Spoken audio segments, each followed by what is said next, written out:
नमस्कार, मेरा नाम है अभिनव तोषांशु पांडे और आज हम बात करने वाले हैं डिविजिबिलिटी यानी कि विभाजकता। ये इस सीरीज का पहला वीडियो है और मैं चाहूंगा कि आप न सिर्फ इन चीजों को समझें, उनके कारणों पर गहन विचार करें और ज्यादा से ज्यादा प्रश्नों को देखें या ज्यादा से ज्यादा इसका उपयोग करने की कोशिश करें ताकि आप अपने बेसिक कंसेप्ट को मजबूत बना सकें। तो सबसे पहले हम बात करेंगे कि दो की विभाजकता का क्या नियम है। तो विभाजकता का मतलब क्या होता है? मान लिया जाए कि मैंने आपको एक संख्या दी, जैसे 3, 7, 5, 4, 1। अब ये एक ऐसी संख्या है, अगर मैं इस संख्या को दो से विभाजित करूं तो मेरा प्रश्न क्या क्या हो सकता है। पहली बात यह है कि क्या यह संख्या पूरी तरीके से दो से विभाजित है। अगर यह संख्या पूरी तरीके से दो से विभाजित होगी तो शेषफल या फिर रिमाइंडर हमको क्या मिलेगा? शून्य मिलेगा। और अगर ऐसा नहीं है तो फिर हमारा शेषफल क्या होने वाला है, ये सारी चीजें। अब देखिए, पहला नियम क्या बोलता है? पहला यह नियम बोलता है कि कोई सी भी संख्या है, जैसे यहाँ 3, 7, 5, 4, 1 है, 3, 7, 5, 4, 1। और अब इस नियम के अनुसार अगर मुझे लास्ट का जो आखिरी जो इकाई अंक पर मिलने वाला जो अंक है, ये अगर दो से विभाजित होने वाली संख्या मतलब सम संख्या मिलती है, तो इसका मतलब ये है कि ये पूरी संख्या दो से विभाजित हो सकती है। यहाँ पर उदाहरण क्या है? यहाँ देखिए, यहाँ इस संख्या के सबसे लास्ट में हमारे पास 7 है और 7 दो से विभाजित नहीं होता, इसलिए ये पूरी की पूरी संख्या दो से विभाजित नहीं होगी। इसी तरीके से इस संख्या की इकाई अंक में क्या है? 8 है और अगर मैं इसको दो से विभाजित करूं तो ये हो जाएगा। इसका मतलब ये है कि ये पूरी संख्या 8 से विभाजित हो सकती है। अब ये चीजें तो हम लोगों ने समझ ली, लेकिन अब जो है हमारे पास में ये समझने के लिए एक और इम्पोर्टेंट बात है कि ऐसा होता क्यों है। मतलब अगर मैं सिर्फ इकाई का अंक देख लूं तो मुझे ये पता चल जाता है कि पूरी संख्या दो से विभाजित है कि नहीं, इसका कारण क्या है। तो हम इसके लिए सबसे पहले एक उदाहरण लेंगे। जैसे अभी चल रहा है 2057, ये मैं जो है एक संख्या लेता हूँ। अब यहाँ पर देखिए कि 2057 को मैं और किस तरीके से लिख सकता हूँ। देखिए, स्थानीय मान का उपयोग करेंगे तो यहाँ पर इकाई में हमको 7 मिल गया, जिसका गुणा सिर्फ 1 से है। हाँ। अब यहाँ देखिए, दहाई में हमारे पास 5 है, मतलब यहाँ पर 5 × 10 है। इसी तरीके से हम और क्या लिख सकते हैं? यहाँ शून्य है तो शून्य का गुणा असल में किससे है? 100 से है। और लास्ट में यहाँ 2 एक ऐसी संख्या है जिसका गुणा 1000 से है। अब यहाँ ध्यान देने वाली बात क्या है कि देखिए, यहाँ सारे अंकों को या सारी संख्याओं को हम देखेंगे तो ये 1000 दो से पूरी तरीके से विभाजित हो सकता है, बिल्कुल हो सकता है। और इसलिए इसमें मैं किसी भी दूसरी संख्या का गुणा कर दूं, वो संख्या भी दो से पूरी तरीके से विभाजित होगी।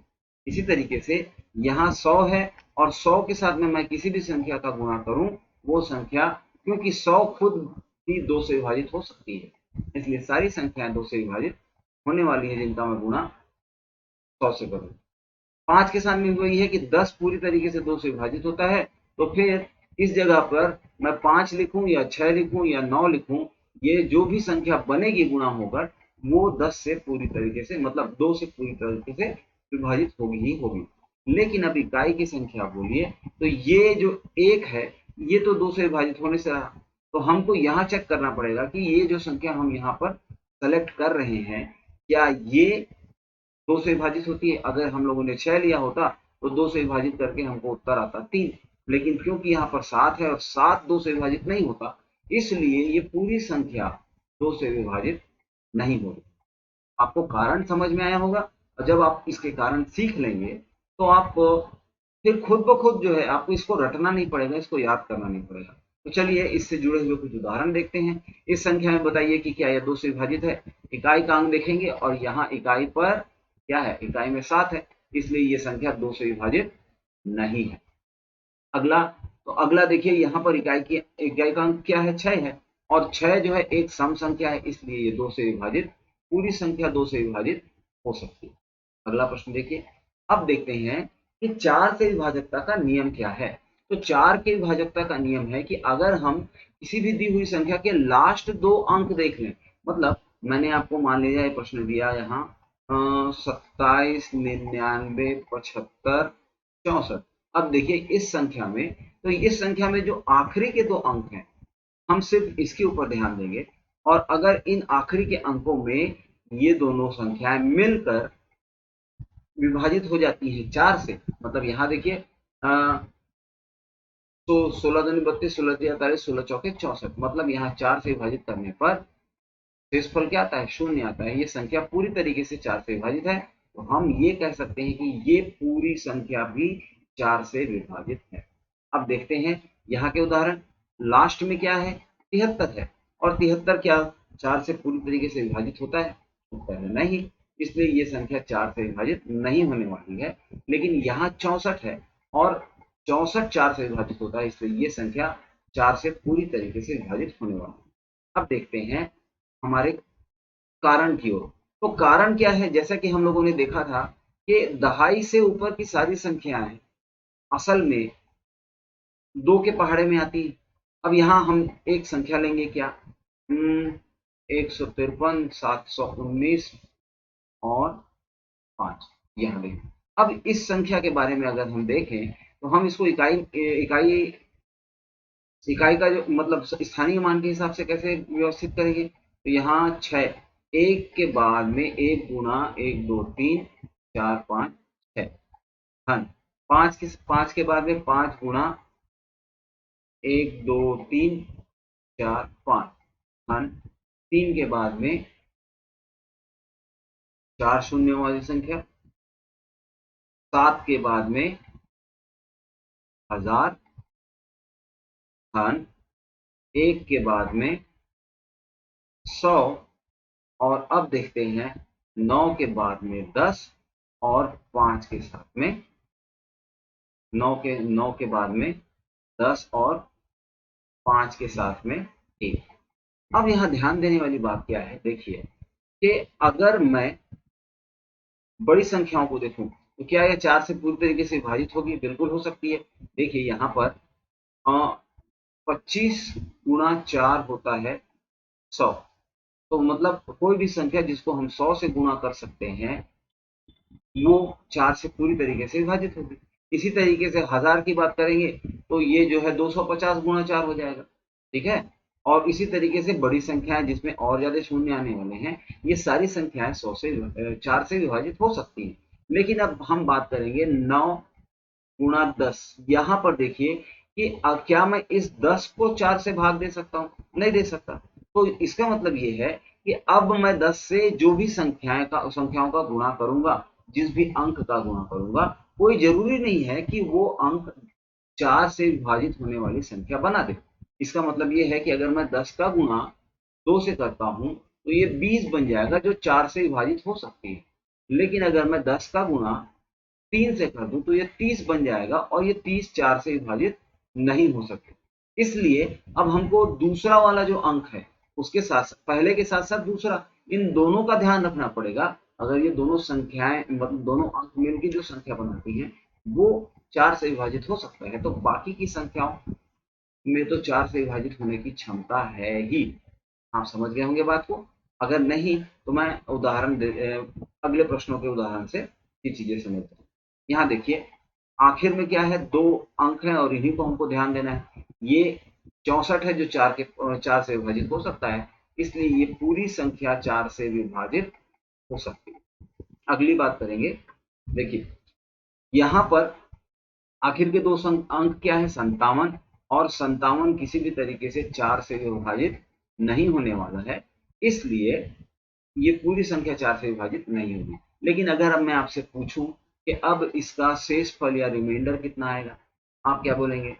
4 एकम 4, और बचा कितना? 1, 4 चौके 16, और 16 के बाद में 1 हमारा शेषफल बचता है। इसलिए इस पूरी संख्या को भी अगर हम 4 से विभाजित करें तो हमारा शेषफल कितना आएगा? 1 आएगा, ठीक है। अब अगला प्रश्न देखिए, यहाँ हमसे क्या बोल रहा है कि ये एक दी हुई संख्या है, और इस दी हुई संख्या को अगर हम 4 से पूर्णतः विभाजित कर सकते हैं तो x का मान न्यूनतम कितना होना चाहिए?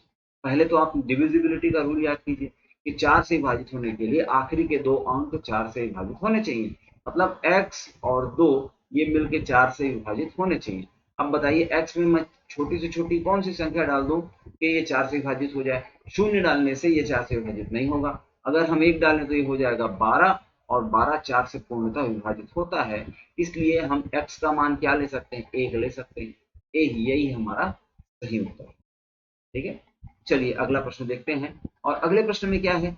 फिर से वही बात है कि ये संख्या पूर्णतः 4 से विभाजित है, और अब हमको क्या निकालना है? बड़ी से बड़ा ऐसा मान निकालना है x का जिससे जिससे हम इस पूरी संख्या को 4 से विभाजित कर पाए। ठीक है, तो अब क्या करना है कि x और शून्य, ठीक है, अब यहाँ पर बड़ी से बड़ी वो संख्या जिससे, तो क्या दो छोटी संख्या है और 20 जो है विभाजित होता है।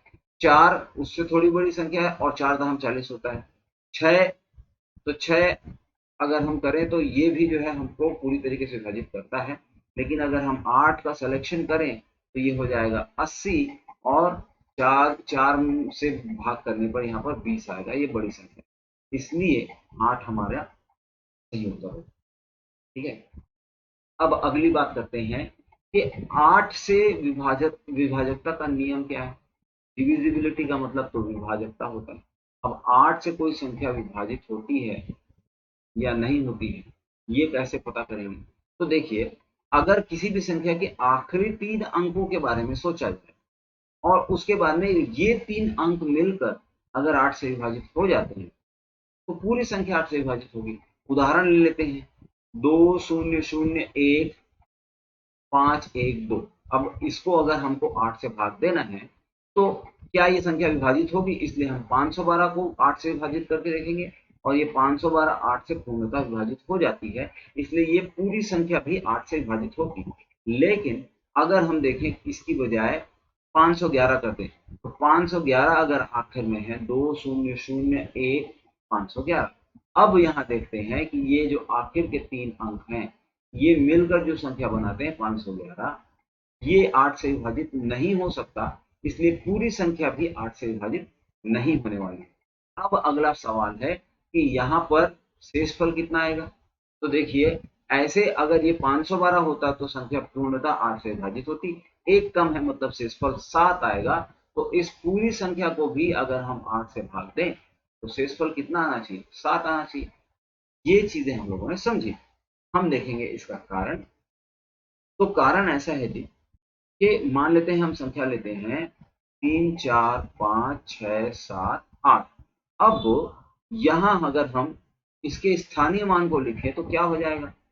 3 गुना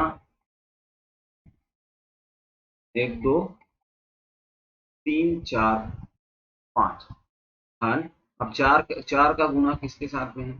1 2 3 4 धन 5 का गुणा किसके साथ में? 5 गुणा 1000, और उसके बाद में 6 का गुणा किसके साथ में है? 6 का गुणा है 100 के साथ में, और 7 का गुणा है 10 से, और 8 का गुणा है 1 से। ये हम लोगों ने स्थानीय मान का तरीका देखा। अब देखिए कि क्या ये 1 हमेशा 8 से विभाजित होगा? बिल्कुल नहीं हो सकता। क्या 10 हमेशा 8 से विभाजित होगा? नहीं हो सकता। और क्या 100 8 से विभाजित होता है? तो ये भी संख्या 8 से कभी विभाजित नहीं होती है। लेकिन जैसे ही हम 1000 में पहुंचते हैं तो 125 अट्ठे 1000 होता है, मतलब ये संख्या 1000 8 से पूर्णतः विभाजित है, और इस संख्या में मैं कुछ भी गुणा कर दूं वो संख्या भी, अगर मैं यहाँ 5 की बजाय 4 लूं 3 लूं कुछ भी लूं, तो ये पूरी संख्या 8 से जरूर विभाजित होगी। अब हमारे पास में 3 ऐसे अंक रह गए जिनके बारे में हमको सोचना जरूर पड़ेगा। इसलिए ही हम जब 8 की विभाजकता का नियम देखते हैं तो आखिरी के 3 अंकों के बारे में सोचते हैं। क्यों? ताकि जो है हम ये इंश्योर कर सकें कि ये तीनों अंकों का कॉम्बिनेशन 8 से विभाजित हो सकता है। चलिए, तो अब देखते हैं हमारे कुछ प्रश्न। पहला है, ये संख्या क्या 8 से विभाजित है? तो हम आखिर के 3 अंक देखेंगे, और 6 7 8। अब देखिए 8 से अगर विभाजित करना है तो 8 अट्ठे होता है 64, और बचे 65 66 67 मतलब 3, और 8 8 तिया 24 8 चौक 32, 8 पंचे 40 मतलब 38 जो है ये विभाजित नहीं हो रहा है, और इसलिए जो है हम बोलेंगे कि ये पूरी संख्या 8 से विभाजित नहीं होती है। अगर मैं आपसे पूछूं कि शेषफल कितना होगा, तो अगर ये 38 की बजाय 40 हो जाता, तब हमको शेषफल कितना मिलता, मतलब 0 मिलता। अभी ये 2 कम है, इसलिए हमको शेषफल 6 मिलेगा। तो इस पूरी संख्या को भी 8 से विभाजित करने पर हमको शेषफल या रिमाइंडर 6 मिलेगा। चलिए आगे की बात करते हैं। ये वाली संख्या देखिए, आखिरी के 3 अंक हैं 512, और अगर हम देखें तो 512 8 से पूरी तरीके से विभाजित हो जाता है, इसलिए ये पूरी संख्या भी 8 से पूर्णतः विभाजित होगी। ठीक है। अब इसी तरीके से एक आखिरी सवाल, एक और सवाल। यहाँ क्या है, यहाँ 8x0 है, 8x0 है, और ये क्या बोल रहा है प्रश्न, कि ये पूर्णतः 8 से विभाजित है, तो न्यूनतम वैल्यू निकालिए x की। अब भाई मैं यहाँ पर सबसे छोटी चीज अगर मैं शून्य शून्य रख के देखता हूँ, तो ये 800 हो जाएगा, और 800 तो विभाजित होता है, इसका मतलब सी हमारा सही उत्तर है। अगर ये नहीं होता तो हम बाकी के अंक ट्राई करते हैं। चलिए अगली बात देखते हैं। तो अगला है कि ये हमारी दी हुई संख्या है 0 0 0 एक्स वाई, इसके इकाई में है, तो हम लिख लेंगे 0 एक्स वाई, यहाँ पर 0 एक्स वाई होना चाहिए, और ये पूर्णतः 8 से विभाजित है, तो मतलब ये है कि बटा 8 करने से शेषफल 0 आएगा। अब x प्लस वाई की मिनिमम वैल्यू चाहिए, तो अब देखिए कि यहाँ पर 0 है, अगर मैं यहाँ पर 0 0 8 लूं, तो क्या ये 8 से विभाजित है। इसी तरीके से मैं यहाँ पर 0 8 दूनी 16, तो इस तरीके से, फिर 8 तिया 24, तो 0 2 4, फिर 8 पंचे 40, 0 4 0, 8 तिया 24, 8 चौक 32, 0 3 2। अब ये हमारा x हो जाएगा, इकाई वाला अंक क्या हो जाएगा, इकाई वाला अंक हमारा हो जाएगा x, सॉरी y हो जाएगा, और दहाई वाला अंक हो जाएगा x। तो अगर हम इसको देखें, हमको क्या मिलने वाला है, हमको मिलेगा, यहाँ देखिए x प्लस वाई करना है, मतलब यहाँ पर मिलेगा हमको 8, यहाँ पर मिलेगा हमको 7, यहाँ मिलेगा हमको 4 और 2 6, यहाँ देखिए हमको मिलेगा 3 और 2 5, और यहाँ 40 करने से हमको मिलता है 4। तो इस कॉम्बिनेशन में हमको सबसे छोटी संख्या 4 ही मिल रही है, इसलिए x प्लस वाई का सही उत्तर यही होगा, और ये हमारा करेक्ट है। चलिए बढ़ते हैं हमारे अगले प्रश्न की ओर। और अगला प्रश्न क्या कहता है कि अब एक क्या बचना चाहिए, एक रिमाइंडर बचना चाहिए। इस स्पेलिंग थोड़ी गलत है, ये होना चाहिए REMAINDER, रिमाइंडर। ठीक है। चलिए, तो अगर हमको एक रिमाइंडर बचता है, तो आखिर के 3 अंक ही देखते हैं हम 8 से विभाजित करने के लिए, तो ये 5 1 और x है। अच्छा, और बटा 8 करने से अगर ये 512 होता, तो क्या होता, रिमाइंडर बचता 0। अगर 513 होता तो क्या होता, रिमाइंडर 1 बचता। तो हम अगर x की बजाय क्या ले लें, 3 ले लें, तो हमारा उत्तर आ जाएगा। चलिए आगे बढ़ते हैं। और अगला है हमारे पास में, देखिए ये संख्या 8 से पूर्णतः विभाजित है, 0 1 6 आखिर में है। अब बताइए कि यहाँ पर x दिखाई दे रहा है, और x की न्यूनतम वैल्यू क्या होगी। तो हमको क्या पता है कि हम सिर्फ आखिरी का 3 अंक देखते हैं, और उस 3 अंक के कारण ही पता चलता है कि वो संख्या पूरी तरीके से 8 से विभाजित हो रही है या नहीं हो रही है। तो ये x की जगह में मैं कुछ भी वैल्यू ले लूं, उससे कोई फर्क नहीं पड़ता। इसलिए इनमें से जो सबसे छोटी संख्या है 0, उसी को अगर हम अपने ऑप्शन में ले लें, तो यही हमारा सबसे सही उत्तर हो जाएगा। क्योंकि भाई मैं यहाँ x की बजाय 1 रखूं, 2 रखूं, 5 रखूं, कोई फर्क नहीं पड़ता, तो क्यों ना मैं 0 रख दूं। ठीक है। अगली बात देखते हैं। अब अंत में हम कंक्लूड करने वाले हैं डिविजिबिलिटी रूल के लिए। अगर कोई संख्या की डिविजिबिलिटी 2 से चेक करनी है, तो उसके सबसे आखिरी इकाई वाले अंक को देखेंगे, अगर वो 2 से विभाजित है, तो फिर जो है पूरी संख्या 2 से विभाजित। 4 के लिए हम आखिर के 2 अंक देखेंगे, 8 के लिए हम आखिर के 3 अंक देखेंगे। इसी तरीके से अगर आपसे कोई बोले कि 16 के लिए क्या करेंगे, तो हम आखिर के 4 अंक देखेंगे, 32 के लिए आखिर के 5 अंक देखेंगे। अगर हम यहाँ पर पैटर्न देखने लगे, पैटर्न सोचने लगे, तो हम क्या देखते हैं, ये है 2 की घात, देखिए तो 2 की घात 1 बराबर 2 होता है, इसलिए हम आखिर का 1 अंक देखेंगे। 2 की घात 2 बराबर 4 होता है, इसलिए आखिर का हम 2 अंक देखेंगे। 2 की घात 3 बराबर 8 होता है, इसलिए आखिर का हम 3 अंक देखेंगे। 2 की घात 4 बराबर 16 होता है, इसलिए हम आगे का 4 अंक देखेंगे। और इसी तरीके से 2 की घात 5 बराबर होता है 32, और इसलिए हम आगे के 5 अंक देखेंगे। ये चीजें हम लोगों ने समझ ली। इसके आगे भी बहुत सारी चीजें हम समझते रहेंगे। अगर आप ये वीडियो यूट्यूब की बजाय कहीं और देख रहे हैं, उस फेसबुक में, इंस्टाग्राम में, तो ये हमारा यूट्यूब का QR कोड है, ठीक है। इसको आप स्कैन करेंगे तो आपको हमारा यूट्यूब का चैनल पता चल जाएगा। आप हमारे चैनल में जाएं, सब्सक्राइब करें, अपने दोस्तों को भी बताएं, और रेगुलर अपडेट्स पाने के लिए वो जो बेल आइकन होता है वो भी प्रेस करें। तो मिलते हैं हमारे अगले वीडियो में, और हम बात करेंगे ये डिविजिबिलिटी के बाकी अंकों के लिए जो नियम होते हैं उसके बारे में। जुड़े रहिए मेरे साथ। मेरा नाम है अभिनव साजू।